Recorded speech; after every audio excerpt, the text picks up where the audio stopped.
Very good morning, class, and welcome to e-learning classes of economics. Dear students of class 11th, today in economics lecture, we are continuing with chapter number 4 of statistics, and in lecture number 25, we are going to cover the topics concept of variable, raw data and series, types of statistical series.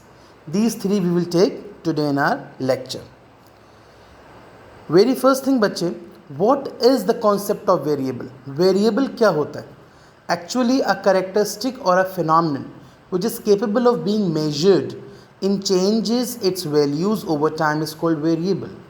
कोई भी characteristic जो time के साथ अपनी values को change करता है, that is the variable. Variable are of two types. दो टाइप के वेरिएबल होते हैं, discrete variables and continuous variables. Discrete variables are also known as the complete number variables. जो variables complete number में होते हैं, they are discrete variables. Suppose roll number of your class, roll number 1, roll number 2, roll number 5, roll number 10, roll number 17 and etc.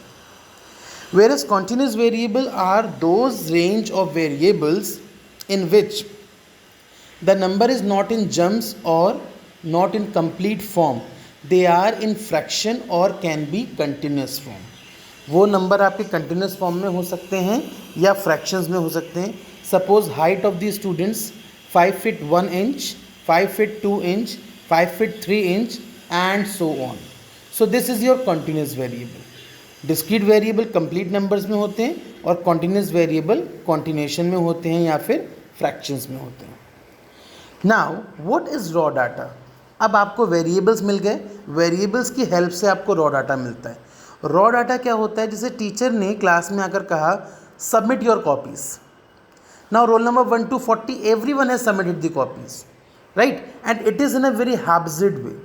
हाब्जिड manner means roll number 50 ने रख दी, फिर 40 ने रख दी, फिर 20 ने रख दी, फिर 23 ने रख दी, फिर 1 ने रख दी, फिर 35 ने रख दी. Means it is not at all arrange. So this type of data is the raw data. By definition, what it says, a mass of data in its crude form is called raw data, or we can say that it is unorganized mass of various items. It is unorganized mass of various items. बेटा series क्या होता है?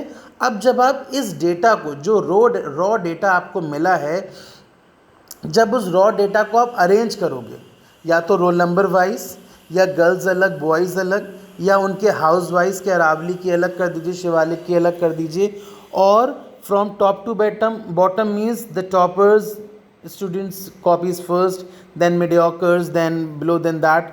सो जिस भी form में आप उसको arrange करेंगे वो आपकी सीरीज़ कहलाती है, राइट. यहाँ पर हमारे पास कुछ सीरीज़ के टाइप्स भी हैं, forms you can say. What are this? इसमें हैं आपके concept of univariate, bivariate and multivariate. ये तीनों कॉन्सेप्ट बेटा क्या होते हैं?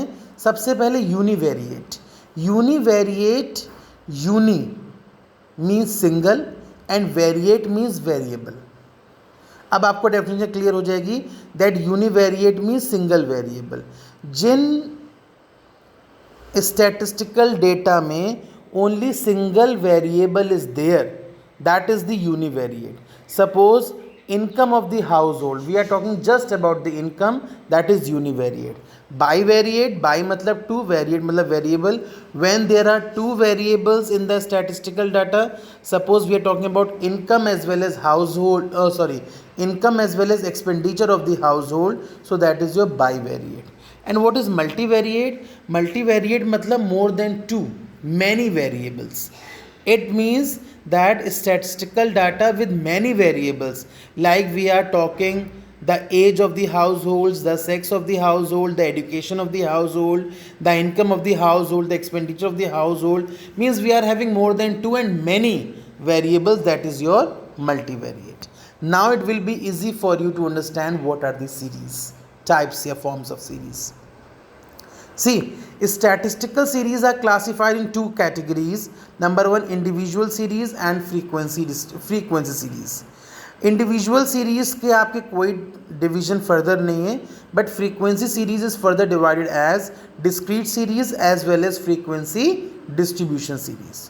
So before understand the types of frequency series, let's first understand what is individual series.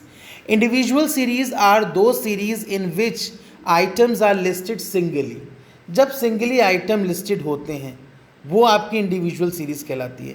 जैसे 30 स्टूडेंट्स के मार्क्स जब एक टीचर नॉमिनल में लिखता है वो इंडिविजुअल सीरीज़ है. बच्चे का नाम अभिषेक 20, अदनान 25, राइट, चिराग 36, दीपेंद्र 45. मीन्स अल्फ़ाबेटिकल ऑर्डर में सीरीज़ अरेंज है और सबके नंबर एक एक करके लिखते चले जा रहे हैं. That is the individual series. Individual series में भी डेटा दो तरीके से प्रेजेंट किया जा सकता है. Number 1 according to serial number and number 2 ascending and descending order.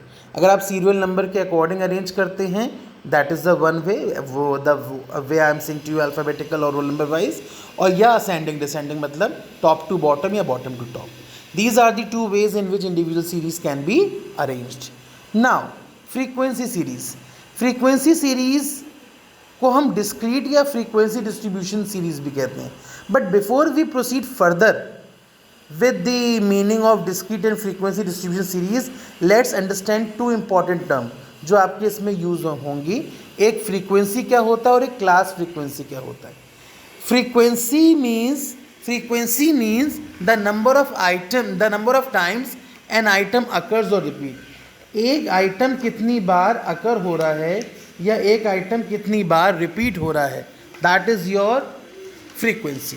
और क्लास फ्रीक्वेंसी क्या होता है कि करस्पॉन्डिंग टू क्लास वैल्यूज़, जो वैल्यूज़ आपको गिवन हैं उनके अकॉर्डिंग कितनी बार आइटम रिपीट हो रहा है, that is your class frequency. Now understand discrete series and frequency distribution series. Discrete series को हम फ्रीक्वेंसी एरे भी कहते हैं और ये वो सीरीज होती है in which the exact measurement of items are clearly shown. Suppose कीजिए 10 बच्चों के मार्क्स दिए हैं तो 10 स्टूडेंट्स के मार्क्स लिखे होंगे. क्वेश्चन ये राइज हो होगा सर फिर इंडिविजुअल में और डिस्क्रीट में क्या डिफरेंस रहा.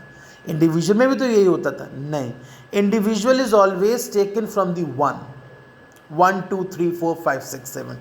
लेकिन डिस्क्रीट को हम 1 से लेकर इन्फिनिटी तक किसी भी नंबर से स्टार्ट कर सकते हैं, but that will all count all the students. Suppose कीजिए मैंने कहा शर्ट साइज ऑफ 10 स्टूडेंट्स, तो शर्ट साइज तो बेटा 1 से स्टार्ट नहीं होगा, वो तो आपका 28, 30, 32, 34, 36, it will be like this only, right. So this is the difference between discrete series and individual series. So discrete series में डाटा एग्जैक्टली उतने ही मेजरमेंट का प्रेजेंट किया जाता है जितने की इन्फॉर्मेशन को पूछा गया है. और फ्रीक्वेंसी डिस्ट्रीब्यूशन में क्या होता है, इसको हम कंटिन्यूस सीरीज भी कहते हैं. कंटिन्यूस सीरीज और फ्रीक्वेंसी डिस्ट्रीब्यूशन वो सीरीज होती है जिसमें आइटम्स का एग्जैक्टली मेजरमेंट गिवन नहीं होता है, सिर्फ उनकी एक रेंज ऑफ वैल्यूज़ गिवन होती है. उनकी वैल्यूज़ की हम एक रेंज बना देते हैं कि इससे लेके इस तक के बच्चे इस कैटेगरी में आते हैं. जैसे 10 स्टूडेंट्स के मार्क्स हैं तो उसमें हमने मार्क्स की वो बना दी, रेंज बना दी कि 0 से लेके 5 तक कितने स्टूडेंट्स के मार्क्स हैं, 5 से लेके 10 तक कितने स्टूडेंट्स के मार्क्स हैं, how many students secure marks from 10 to 15 and how many secured from 15 to 20. So these are the 4 ranges of frequencies starting from 0 till 20. Now 2 students are getting marks 0 to 5, 4 are getting marks from 5 to 10, 3 are getting marks from 10 to 15 and 1 is getting marks from 15 to 20. Means 2 plus 4 6 plus 3 9 plus 1 10. 10 students के marks आपके frequency distribution series में आ गए. So now we are clear with all three types of series: individual series, discrete series and frequency distribution series.